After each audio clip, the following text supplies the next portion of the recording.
Hi, everybody. What a great group. I didn't even have to call you to attention. Everybody just quieted down naturally. How easy.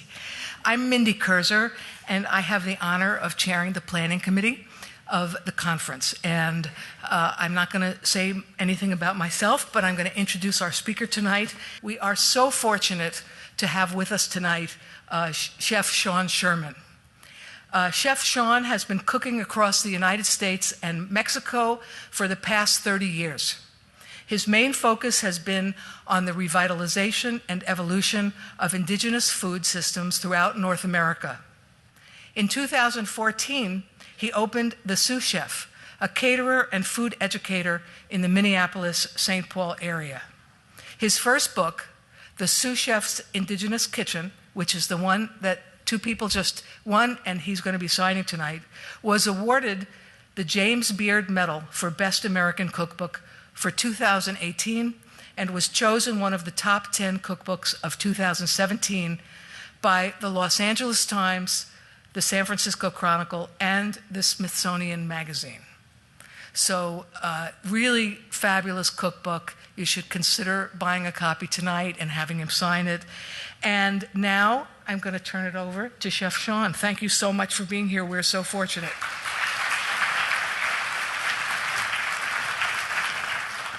Well, thank you guys for having me and coming to listen. We're going to go over quite a few things.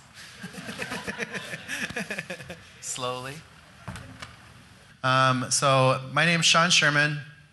I was born and raised on Pine Ridge Reservation. I'm enrolled with the Oglala Lakota Sioux tribe.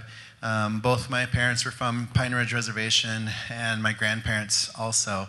So we are just going to kind of talk tonight a little bit about the work that we do, why we do the work, why we feel like the work is important, how we kind of some of the research that we've done to get to some of the points, what we envision for the future with just the projects that we have on, and kind of go from there. And then we will be happy to take some questions after. So typically we'll just go from there and see where it goes. So starting off, growing up on Pine Ridge Reservation in the 70s, I don't know if some of you guys have been to Pine Ridge, I'm sure. Some of you haven't. It's in central South Dakota. It's right along next to the Badlands in South Dakota, so the terroir is really interesting because there's a lot of really stark landscape. There's the bluffs with the Badlands, and there's a lot of grass and sand hills. And, it was really kind of arid grassland area. There was a lot of cactus. There was a lot of snakes.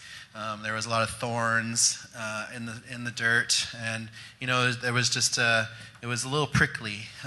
But it was a really cool area to grow up in, I feel like. And, I look at a lot of statistics of places like Pine Ridge, and they're not pretty. But as a kid growing up on Pine Ridge, we just saw it for what was in front of us. We were in the 70s and 80s. We were feral, and I think a lot of people were feral in the 70s anyways, but it's worse on the reservation.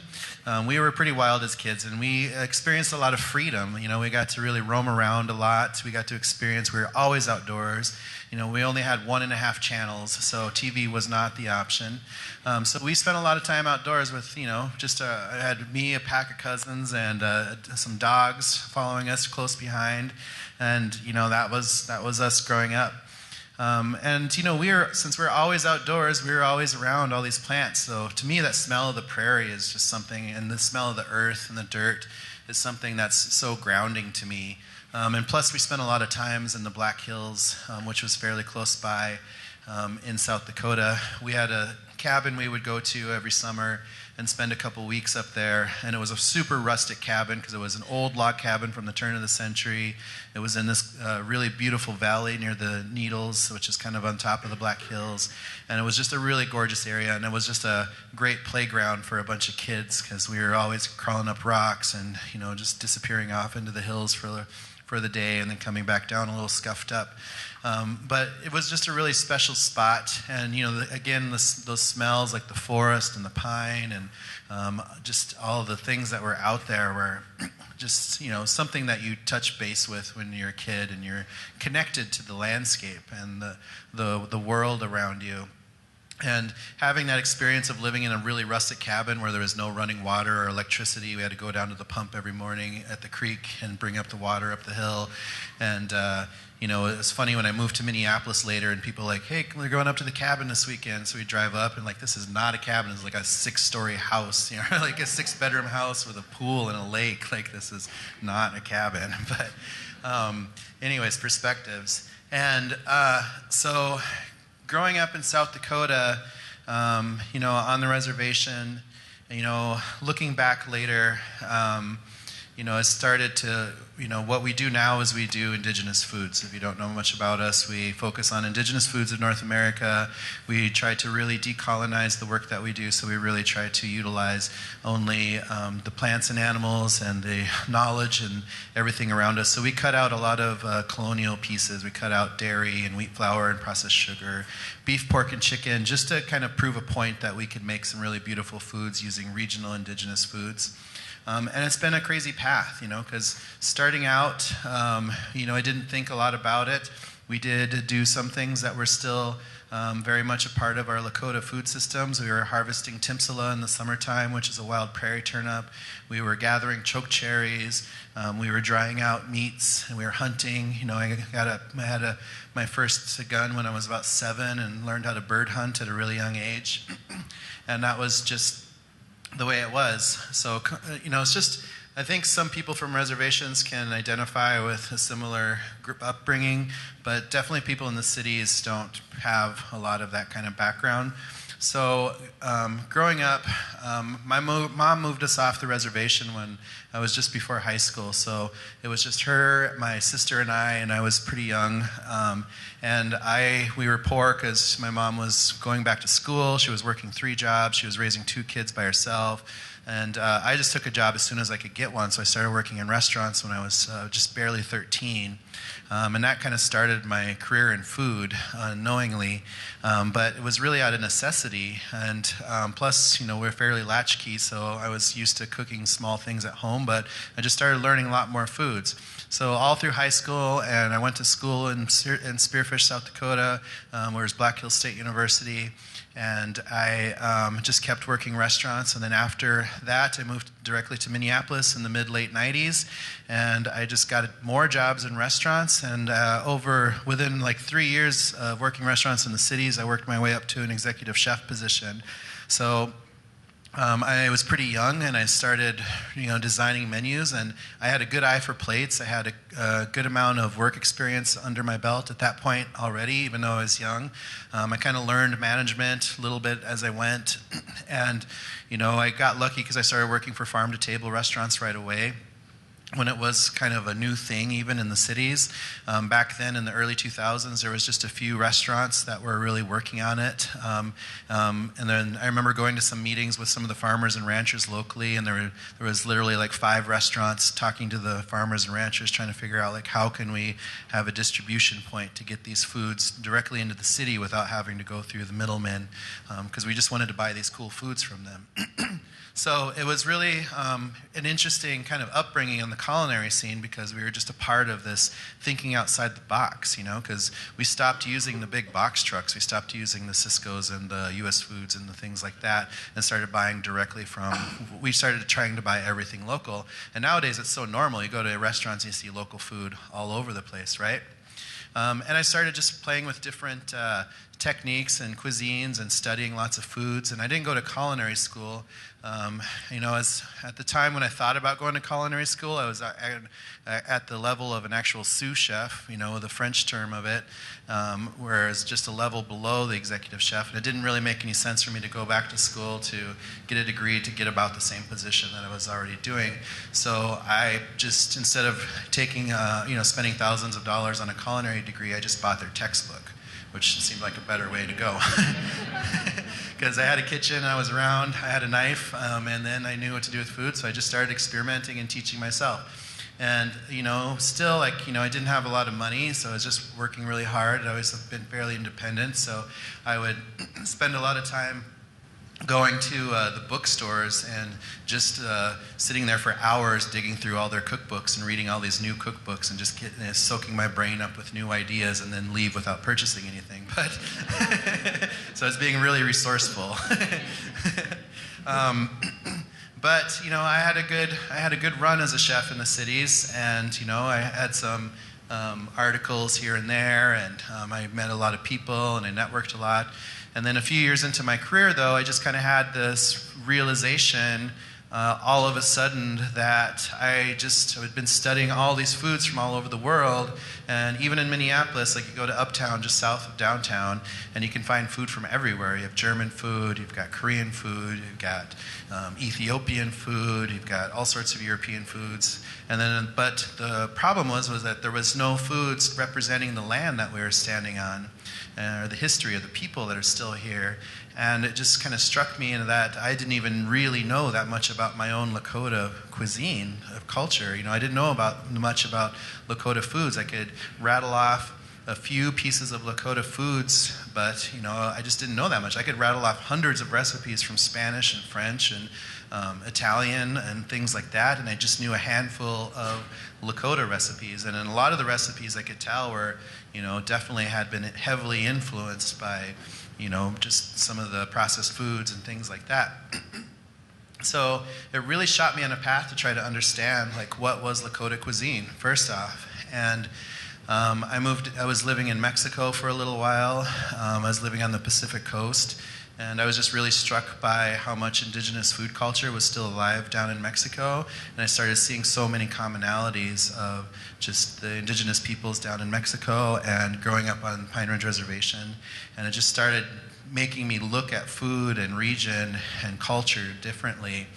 And so I moved back to the States, and I was living in Montana for a while, and I started really just personally researching, using that self-education model of just trying to saturate myself with what I thought was going to be necessary to understand the foods. So I started really digging into a lot of books. I knew that indigenous peoples had a really strong sense of wild foods and plants, and they really knew what was growing around them, and I really wanted to learn that. I had a little taste of it right out of high school, where I worked for the Forest Service in the Black Hills, and in my job I had to learn all the plants in the Black Hills as part of my field surveying position that I had. So that was, coming in really handy later in life as I started trying to retrain myself about learning about plants. So I spent quite a few years in Montana researching and studying and just being outdoors and reconnecting with the nature and really thinking about the history. Especially, I was really kind of focused on Oglala, which I knew was, in a certain area around the Black Hills, and just really researching about, again, what were my great-grandparents eating. Because, for my generation, being born in 1974, it had barely only been 100 years since, it hadn't even been 100 years since the Lakota lost the Black Hills and the Lakota lost a lot of their traditional ways and stuff like that. And so there hadn't been that much time, but within that 100 years, so much damage had been done to the food culture of the Lakota. We were lucky that we had language and some arts and some dances and the stories and prayers and some of the pieces, but obviously it was very obvious that the food system was broken, that there was something wrong, because I could rattle off, textbooks of all sorts of foods from all over the world and knew very little about where I was born and where I came from.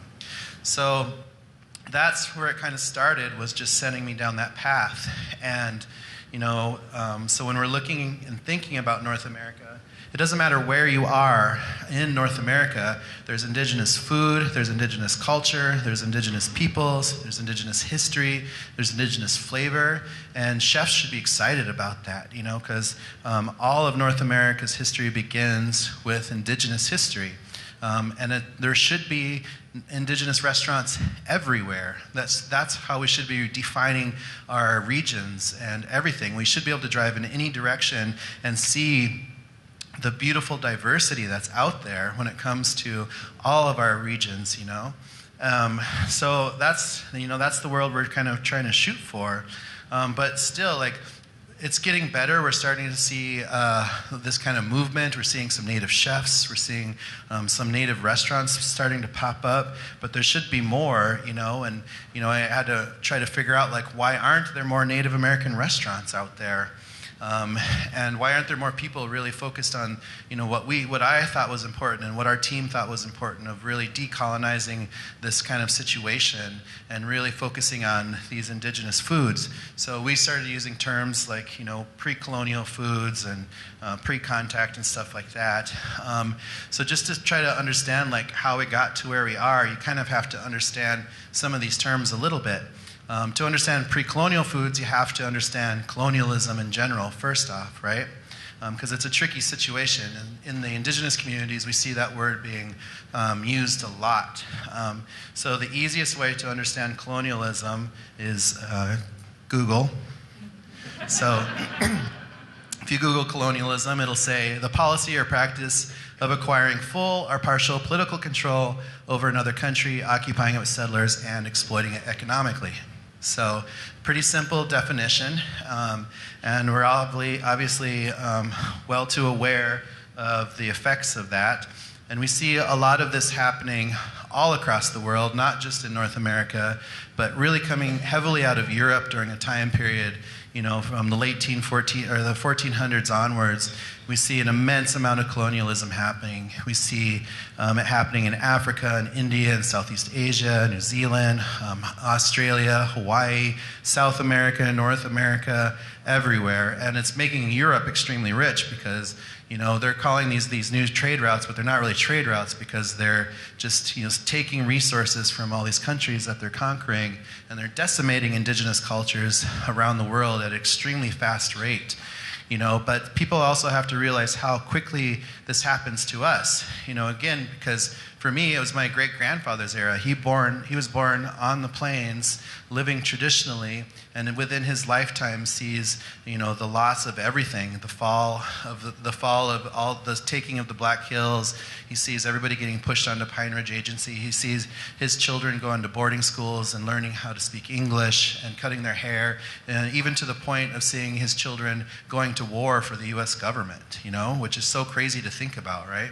Within one lifetime. So for America, a lot of people don't even realize just like that recent history that is still very painful to us because it happened so recently. Because a lot of it, when our country's brand new in the 1700s, like almost all of what we see as the United States and the continental part here is still under indigenous control completely. Even though Spain says they have this part, France says they have this part, Great Britain has this part, blah, blah, blah.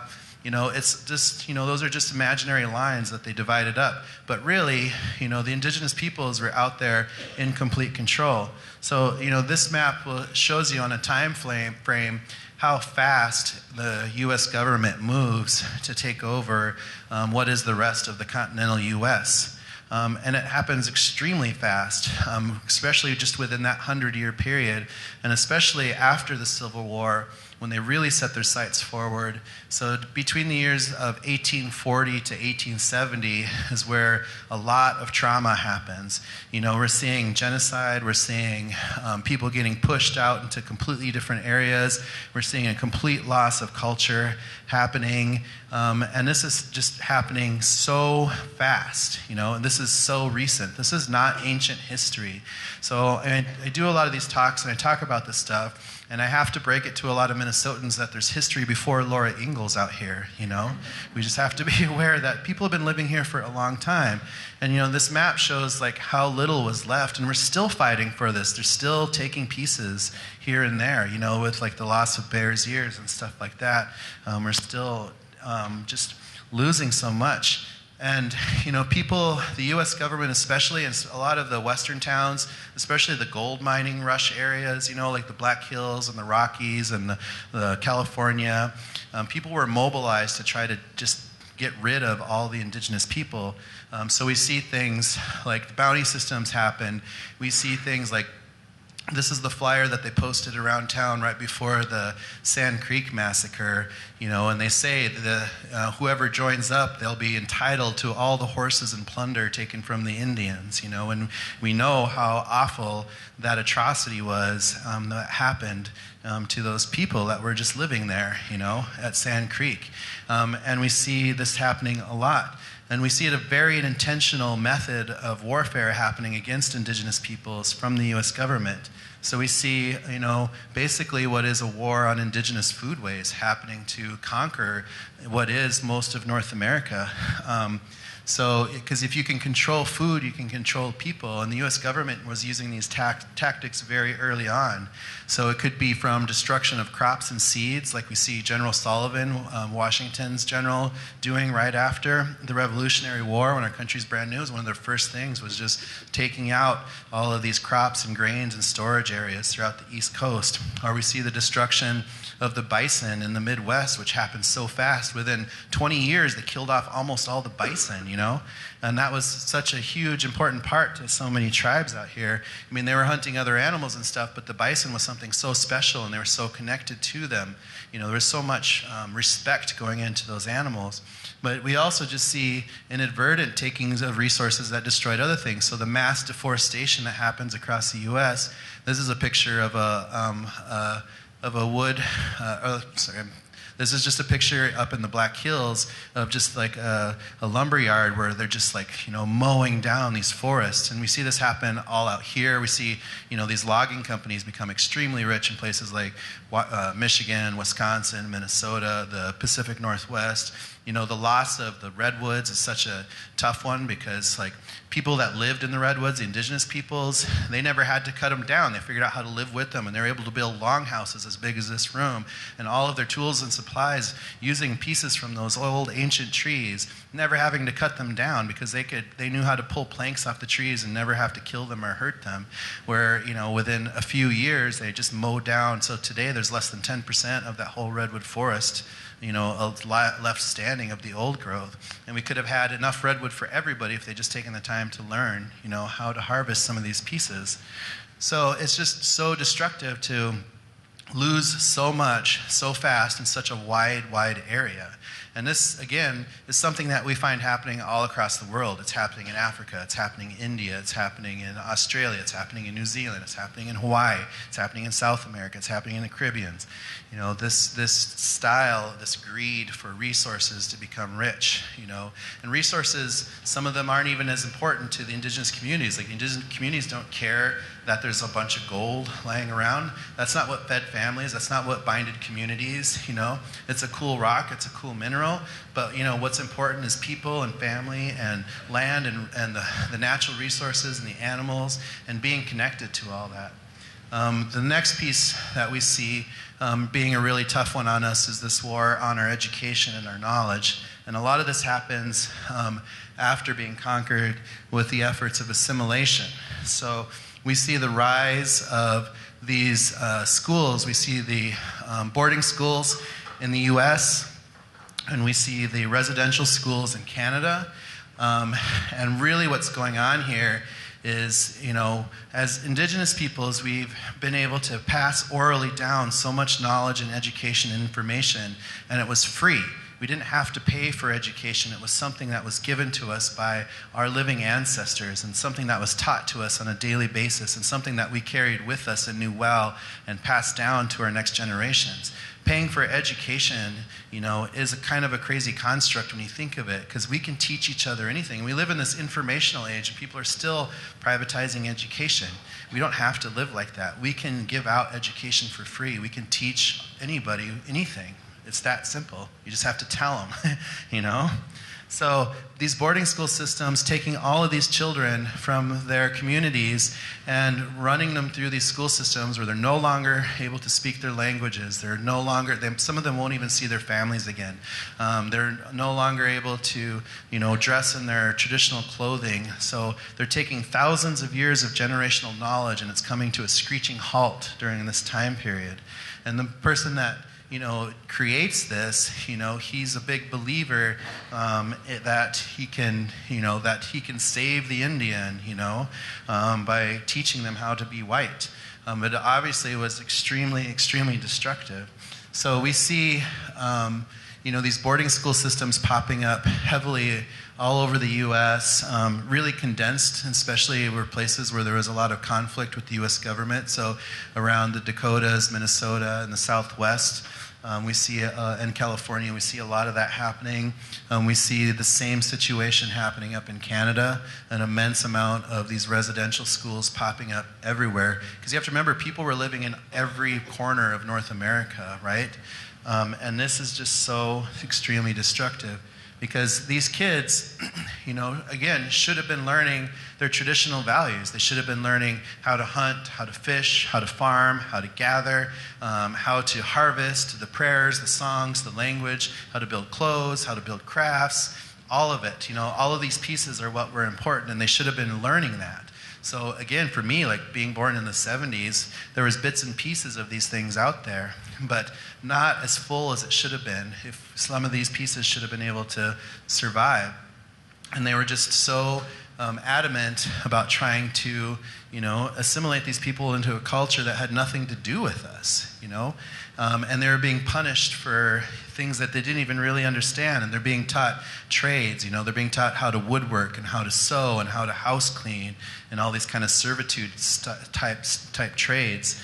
And again, it was a very militaristic style of these schools, because people were punished harshly. They make these little tiny handcuffs and things, and a lot of these children died. So I don't know if you've ever been to Carlisle Indian School, but it's really sad to see some of these children just could not even make it through there. And at Carlisle, they even moved all the graves off of the original graveyard because they thought it was taking up too much space, so they gave it like a third of the space, and they squished all these graves together, Like a couple summers ago, they tried to take, the Arapaho tried to bring back some of the bodies of their children that had perished there, and when they opened up the graves, they could only identify 2 of them because everything was all messed up because of just how disrespectful that whole situation is. And now it's just a war college. That's where the generals and other people in the army go to learn how to do war.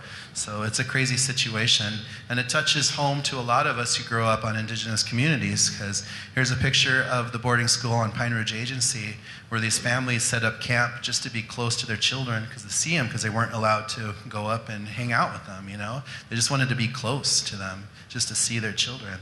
So this is a really tough time, and this is just in the late 1800s, early 1900s when this stuff is going on. And we see the immense taking of resources. So we see this huge systematic distribution of all of these stolen lands. We see the U.S. government using new immigrants as pawns and just putting them all over. We see, people from Europe just being placed. You have Irish families and Norwegian families and Finnish families, and all these people are getting placed all over the U.S. to hold on to all of these resourceful regions of farmlands. And we see the Homestead Act of just opening up pieces like this, and we just see them selling out so much of this land, and a lot of Native peoples, not really knowing what's going on, or even are giving away a lot of titles that they're given, for sort of something that's so fleeting like money and something like that. And really, this all comes down to, when you look at it in history and realize it, these are all crimes against humanity as written by the U.S. government. Because this was a systematic campaign to take over a large group of people. And it did cause an immense amount of human suffering and death on a massive scale in a very short time period. And we've never addressed that because, again, when it comes to crimes against humanity and things like genocide, you can read about, some of these 10 things that happen in genocide, with the murder and extermination and all this stuff. And these are all defined, and this is all things that happen. But the last stage of genocide is the denial. It's the winning force that takes over, that actually committed these crimes, chooses denial to pretend like it doesn't happen. So that's why, part of the reason, like, we don't have all of these restaurants out there. We're missing a lot of our foodway systems out there because we just went through this immense amount of oppression, and we're still living it as far as indigenous communities go. And that denial is the most dangerous thing because, people say like, oh, well, I don't know how we got here. My grandparents came here. I didn't have anything to do with genocide and all this stuff. But people did. It was a part of the whole situation, You can read history. It's out there. It's important to understand histories. It's important to know the atrocities that's happened because we have to talk about that because we have to heal. We can't hide that these things did not happen. So it's important to know because when I was born again, growing up in post-colonial Native America, I get a lot of interviews, and people are always like, oh, what did you eat growing up, on the reservation? Because they want to hear a story that, like, oh, we got up early, I hunted down an elk, I took it out with a slingshot I built, and we carved it up, and we made some soup, and it was awesome, But, that wasn't our reality. We just had, commodity foods. We had a lot of processed foods. We had one grocery store in Pine Ridge. All of it was canned foods, And, people are, they're making strides to make these systems better, but it's really the fact that we're stuck still being reliant on foods. Like, we need to figure out how to make these foods for ourselves as indigenous communities. And we need to work together, because that's what people used to do. They used to work together. I mean, it's one thing to try to become self-reliant, but if we're all working together for a common goal, which should be food, food should be the center of us all. I mean, because that's what was most important to our communities, because everybody's job was food back then. Nobody paid for food either, just like they didn't pay for education. People just worked hard for food. They had to, because everybody's job was food. So you're hunting, gathering, fishing, all of that stuff. You're harvesting, you're preserving foods, you're building tools, you're telling the stories about food, you're singing songs about food. Everything's centered around food. And we've come so far from that. And even pieces like this. It's fine, like I grew up with these, but there's absolutely no reason that this should identify every single indigenous community out there, because it has barely anything to do with us except for we have it now. It tastes good, it's not healthy for us, but it doesn't go back. There's so much cooler stuff, For us as a native food company, we haven't made one single piece of fry bread in 4 years. Because we haven't ever since we started. We just haven't done it. Because we chose to cook.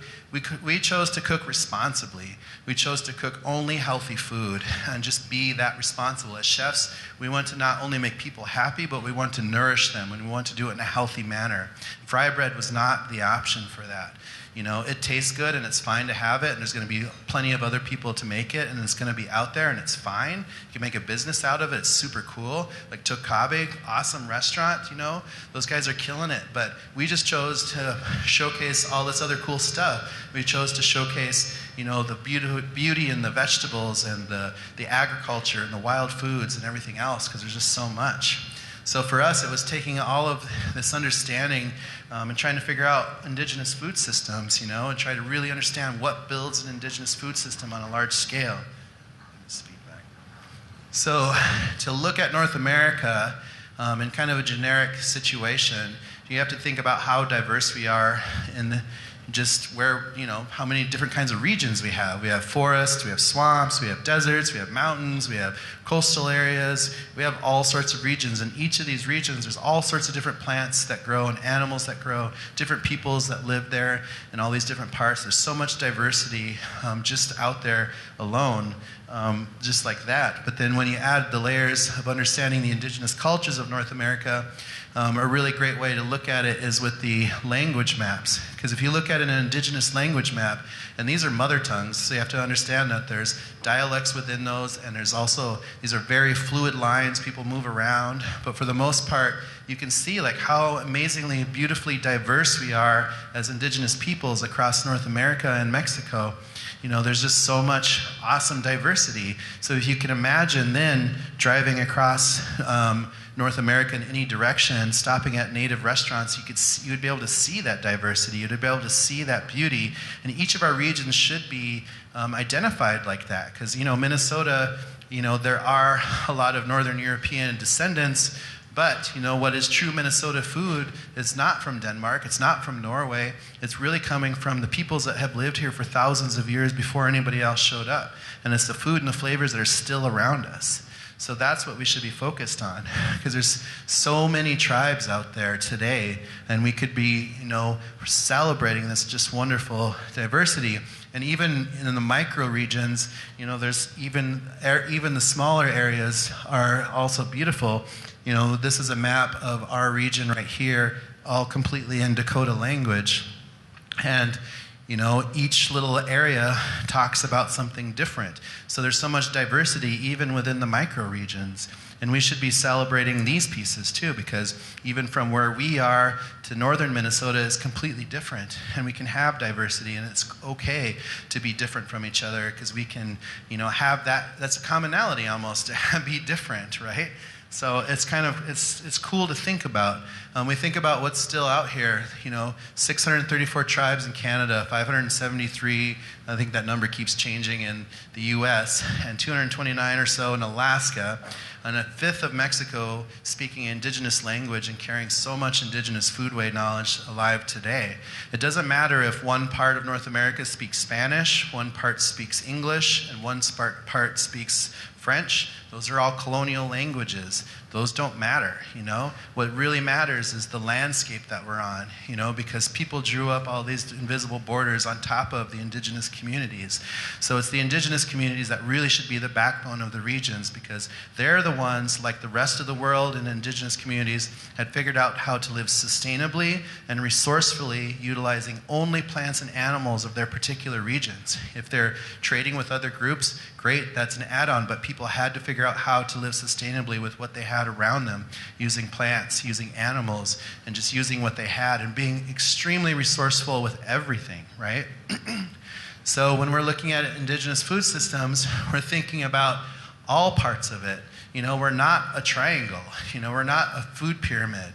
There's more to us. We have to take into account all the wild foods, the permaculture design, the agriculture, the seed saving, the seasonal lifestyles, ethno-oceanography, hunting, fishing, butchery, salt, sugar, fat production, crafting, land stewardship, cooking techniques, regional Indigenous histories, traditional medicine, food preservation, fermentation, nutrition, health, spirituality. All those pieces come into play with our food systems, And we have to look at all those pieces. So this was our map of trying to figure out what we do. Like, we take into account all these pieces when we're trying to understand foods of different regions and different areas, because we know it's not just simple. There's more to everything. So there's so much out there to learn, and it's exciting. Like, I love learning new stuff. Everybody should be excited about it. So the biggest thing for us, though, was reconnecting with the land and the earth, and it was the plants that really helped us come along. So the plants for us was what really helped teach us. It was something that we could connect to, that we could share that with our ancestors. We were discovering these knowledges that our ancestors had utilized and were using. And for us, that was really important, and it really helped us. And we're learning more and more every day. And as a culinary team, one of the first things we did was hire an ethnobotanist to be better at plants, because I'm just a cook. I'm just a curious cook. I love plants and I love food, and I'm playing with plants all the time. So why not hire somebody who was trained in plants, right? And for ethnobotanists, it's easier to teach an ethnobotanist how to cook than a cook ethnobotany. So, but there's just so much great beauty there to learn what we have around us. So this is walking around North Dakota for an hour, seeing so much beautiful color, health with the foods and with the medicine that was just right there in front of us. Some people will just look at North Dakota and be like, oh, it just goes on forever. Like, how can you live out here? There's nothing here. There's so much there. You just have to open your eyes, You have to stop using the word weed, because that just means you don't know what it is. You have to take the time to learn, right? We have to teach our kids the names of the plants. The plant knowledge education should be something that's so important for Indigenous communities to pass down to our children. So, our kids can name off more Kardashians than they can tree species, which is stupid. We need to teach them what's important and what's in the real world right around us, things that can save them, things that they can eat off of, things that they can pass down to their children. Those are the things that are important.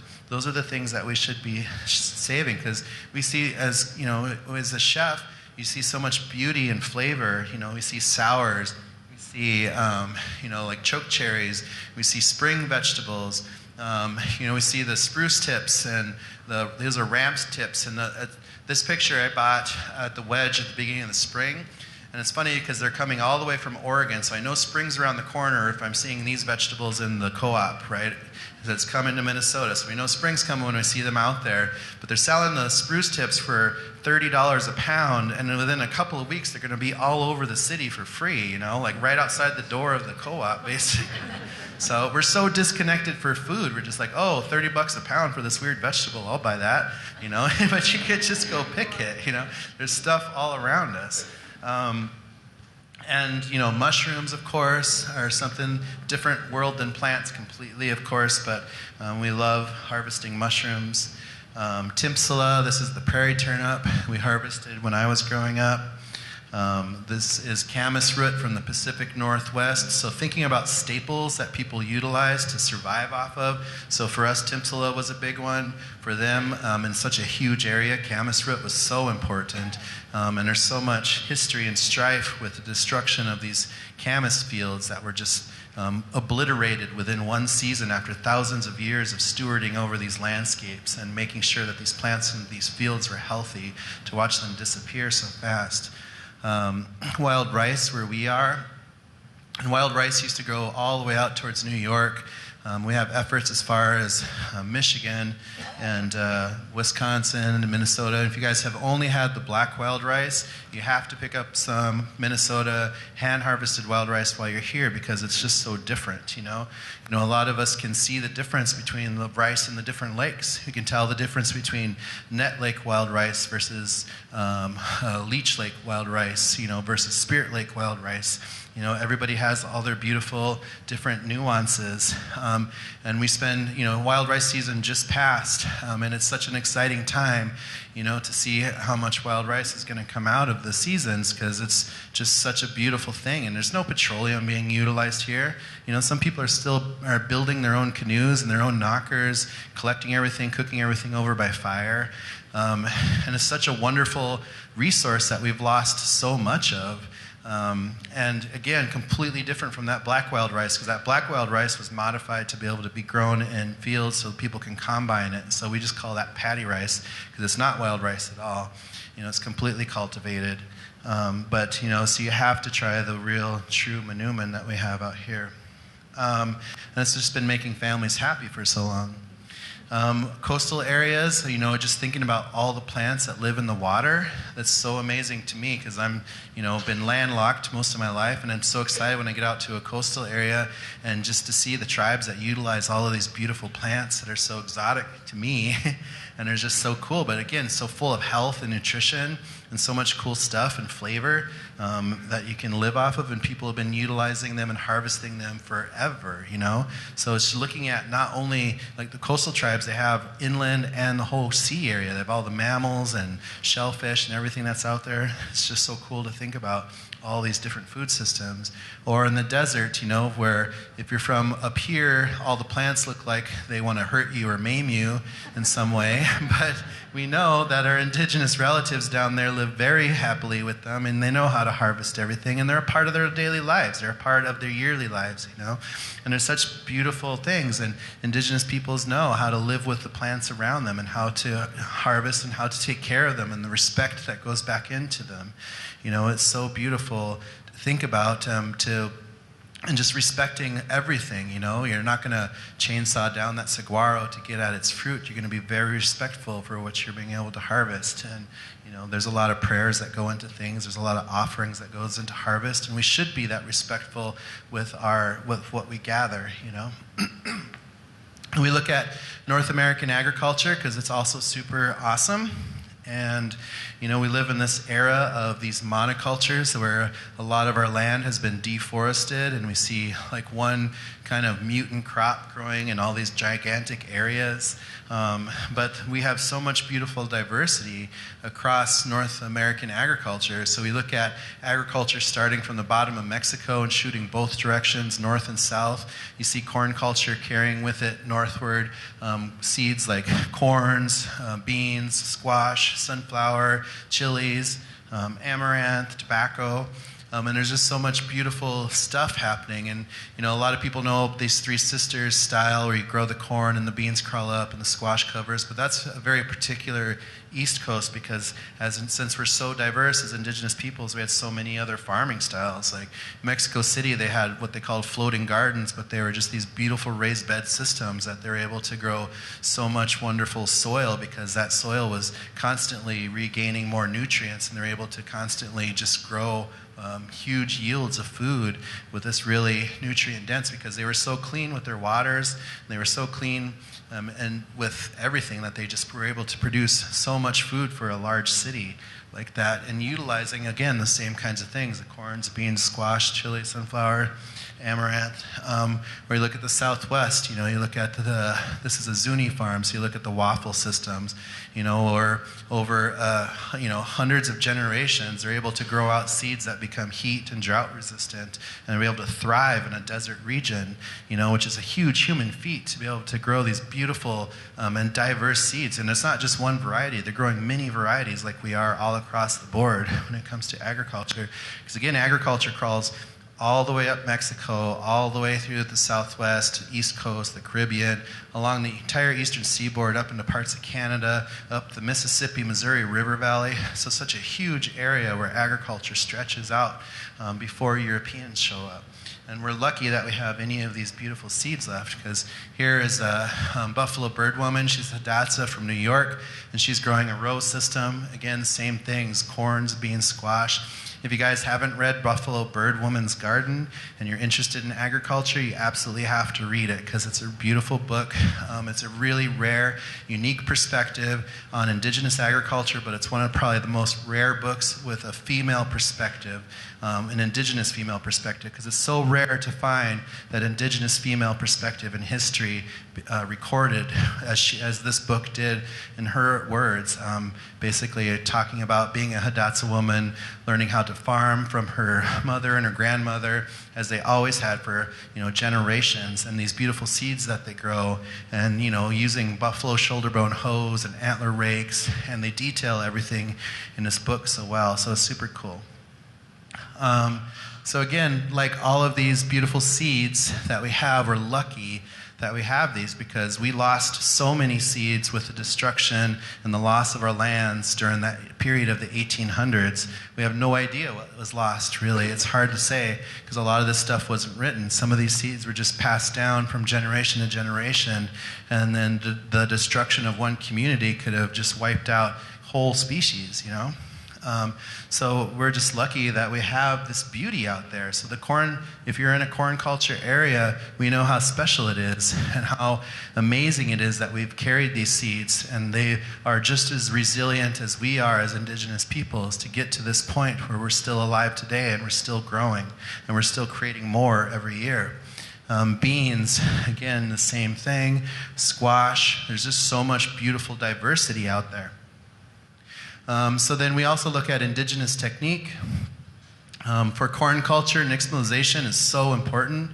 If you don't know what nixtamalization is, it's the process of taking dried corn and you're turning it into what you might know as hominy or pozole, depending on which part of the nation you're from. But it's as simple as taking wood ash, adding it to water, and soaking the beans in it, and it helps loosen out the outer part of the corn and expand the kernel.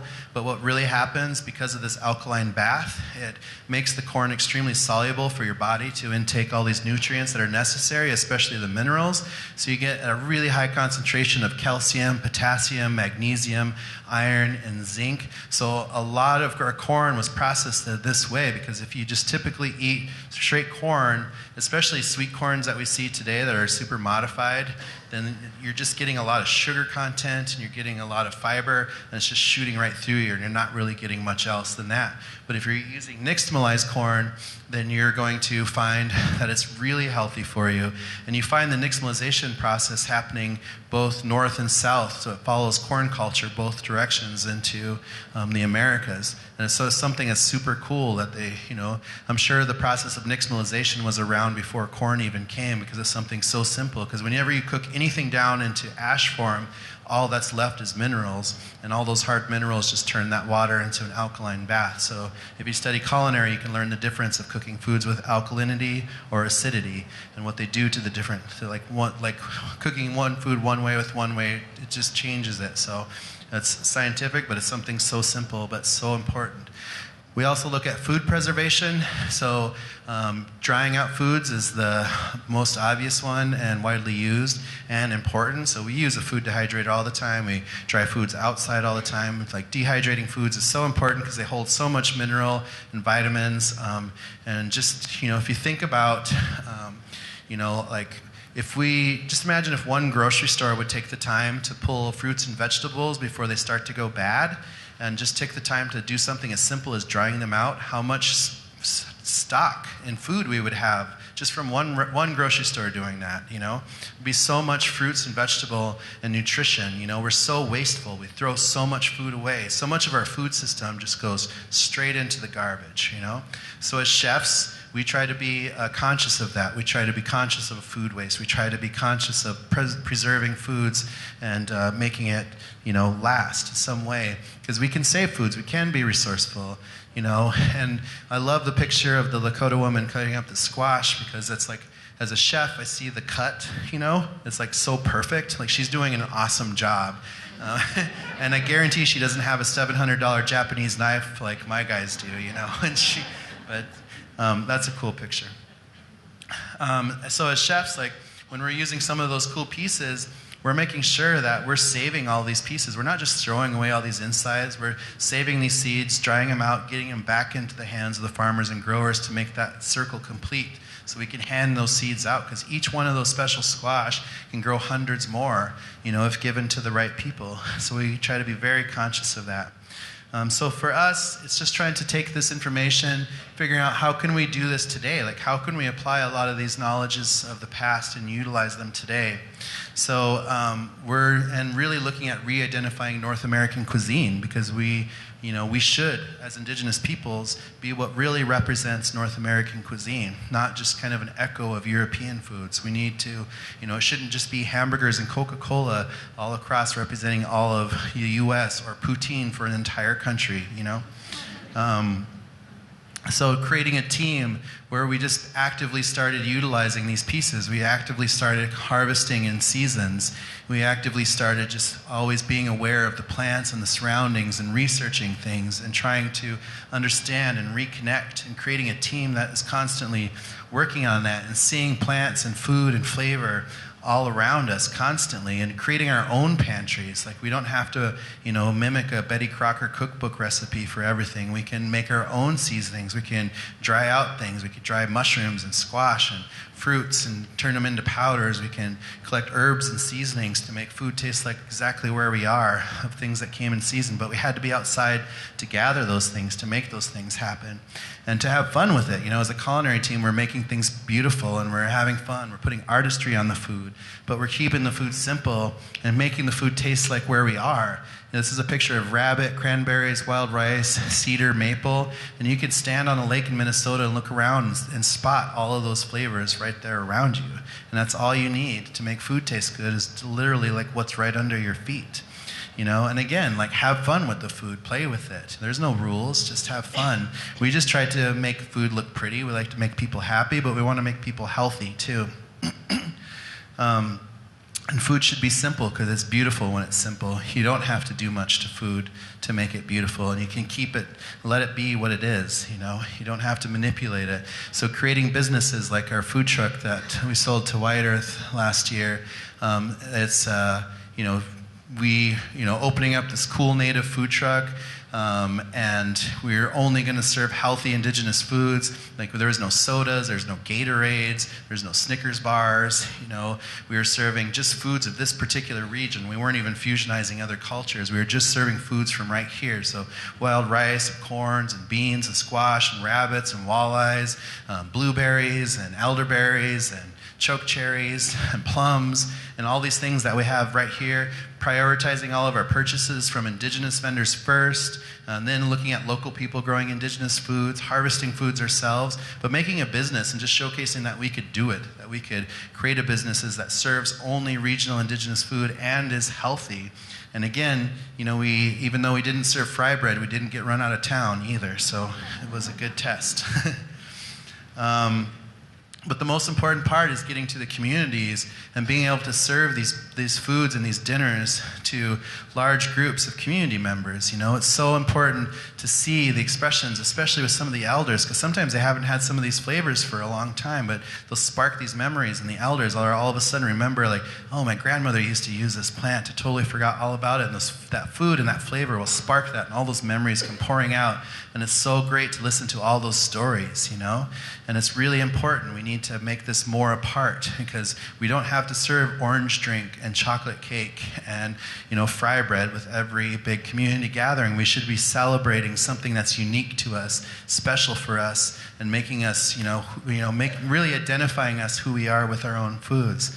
So our vision, was really about how can we make this happen on a larger scale, because we didn't want to just open up a restaurant, because restaurants are actually the worst business plan you can come up with, because after all of the monies and hours and hard work, if on a good year, you'll be lucky to net 2% out of all of that hard work, So it's really a labor of love, but restaurants are so important to communities because it's a point of access for food. And one really good restaurant can really change the culture in an entire area. And you have to think about when you're making change, we want healthy communities. We want to make these changes, and you can't just make a policy change, because that's not going to change people's minds about what they want, What you have to do is a cultural change. You have to make something where it becomes cool, where people really accept it, and it really shifts. So one good restaurant can actually make that happen, because people will be excited about it. It's something that can speak to them. It's something that we can make these restaurants that can identify with these communities. So we really wanted to figure out how can we design an indigenous culinary infrastructure out there. So we created our own nonprofit last year called Natives, or North American Traditional Indigenous Food Systems. So with Natives, we have two main focuses: indigenous education and indigenous food access.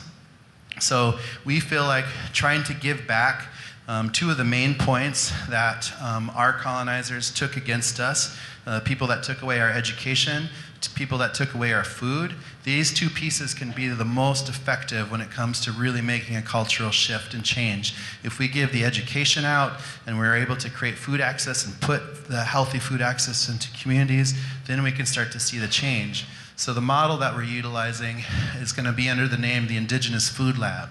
And Dana, you want to wave your hand so everybody can see you? And Dana and I have been working really hard at this for a couple of years now, so we're almost there. We have two buildings that we're crossing our fingers about, and if we can sign off on one in this short time period, we could possibly be open by even the springtime before summer this next year. So maybe next year when this conference is going on, you guys can come up to the city and visit us at the Indigenous Food Lab, and hopefully we can have some programming and stuff aside along with it. But we were able to write a nonprofit restaurant into our 501c3, which the IRS was not a fan of at all. But we were not going to take no for an answer, and we pushed and pushed and pushed, and we finally got our way. So we finally got the okay to have this restaurant as a part of the 501c3. So the Indigenous Food Lab is designed to be a center. We're opening it up in the city, but it's a center where people can come and work alongside of us to learn the skills of working with this kind of food and working in a restaurant. Not only learning how to cook, but learning the system skills too and the operational skills, but also having a place where we can have a classroom kitchen so we can offer that education. And even though we will charge for the education, we're going to make it extremely inexpensive for Indigenous communities to be able able to come and learn, because again, education does not have to cost anything. Something that we can share with ourselves and pass down, right? So we want to have this native classroom, and we also just want to be a resource. We want to have monies to be able to research and development, because we love playing with food. So some of this is selfish because we just want to play with food in the kitchen and have our own kitchen to do it in too. And we're creating this situation so we can do that, but we're going to record everything that we're doing and become that resource so people can learn from hopefully not too many of our mistakes, but learn from all of our processes, and we just want to have fun with it. So again, we feel it's important to do this situation in the urban location because there's a lot more resources within the urban location, and we can help bring people into the city, and we want to be able to create more of these resources, like these food maps showcasing, like, again, we're not a food pyramid. We're a very complicated but interconnected web of knowledge and all sorts of stuff, utilizing things like the cookbook that has over 100 recipes using only indigenous ingredients, and hopefully people can use that as just a resource guide to do it in their own region, just apply what we've learned. But what our main goal is to take this urban area and to work with the tribal communities directly around us and to help them to develop some kind of indigenous food entity within their community. So it could be something as simple as a catering operation, it could be a full-scale restaurant, it could be a grill or cafe, but we want to help them to develop some kind of entity that will serve as an access point to serve only healthy indigenous food to that community.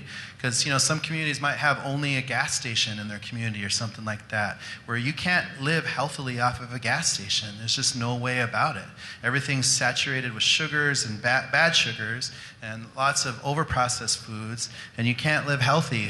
But if we can just create one place, and what we want to do is bring all of the people down and work them through our systems in the city, so they work alongside of us, they train with us, we teach them the systems, we teach them how to work with the food, we give them the education, they can take the classes and send them back out, and we just want to be support system for them. As a nonprofit, we can just play support to make sure that those entities succeed, and if they have any problems, they can call us. We'll be their helpline, we'll be there hopefully whenever they need us.